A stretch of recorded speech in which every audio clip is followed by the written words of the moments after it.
นี่เป็น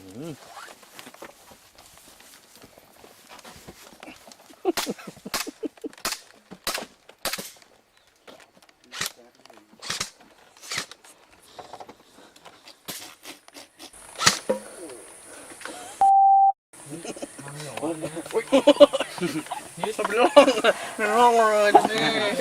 ร่องสูดเลยไม่ได้นะโคตรสั้นเลย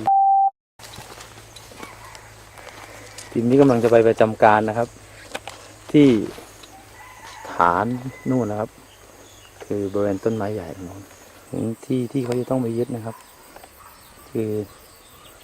บริเวณต้นไม้ต้นนี้นะครับอันนี้เป็นแฟชั่นนะครับทหารยังไงมันก็ต้องมีแฟชั่น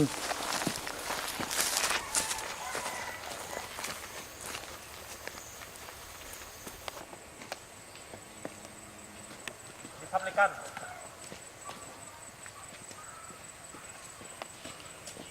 คุณรู้เลยไม่ต้องอยู่ตรงรถแน่ๆน้องกันไม่ใช่ไม่ให้เดี๋ยวคนชื่อลิกันมานี่เลยเดี๋ยวจะอธิบายให้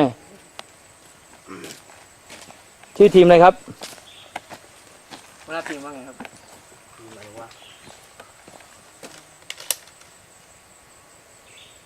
เขาจะตั้งอะไรฮะชื่ออะไรวะหอยนางรมชื่อทีมหอยนางรมนะครับ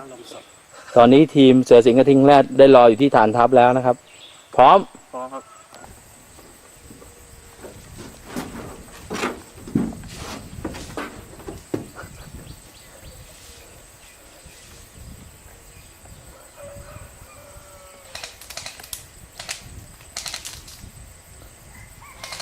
เป็นการยิงนำ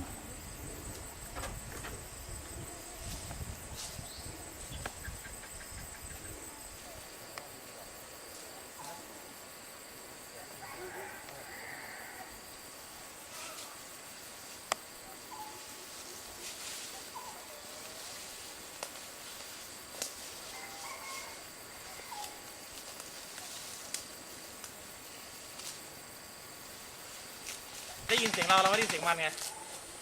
เสียงไม้อะ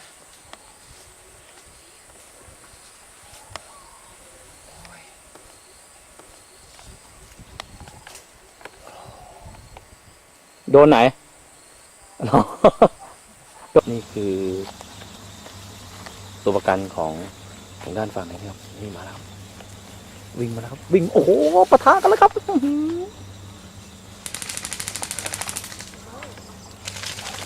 ตาย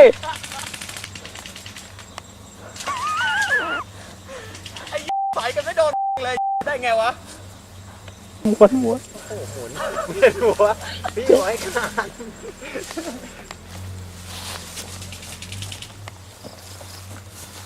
ช่วยอ้อมหลังเรียบร้อยเอากลับไปลืมนู่นลืมธงไอ้แป๊ะมันเอาธงไปแล้วเดี๋ยวยังต้องกลับฐานกลับไปฐานไม่เอาว่าห้อยที่เสื้อตัวเองเฮ้ยไม่โดนให้เลยเมื่อกี้ยิงไปอ่ะแล้วใช่ดิแค่ไม่มาถูกกูเลยอ่ะเพราะกูเห็นมึงก่อนเลยกูซัดก่อนเลยโดนแล้วแต่ไม่ร้องตอนไหนกูร้องนานแล้วเหรอร้องแล้วกูยืนโอ้ยแล้วโอ้ยโดนแล้วไม่ยิงอยู่ได้ไม่ได้ยินเลยต้องชาร์จอะไรเงี้ยอ่อนชนะอีกแก้วชาร์จแบกก่อน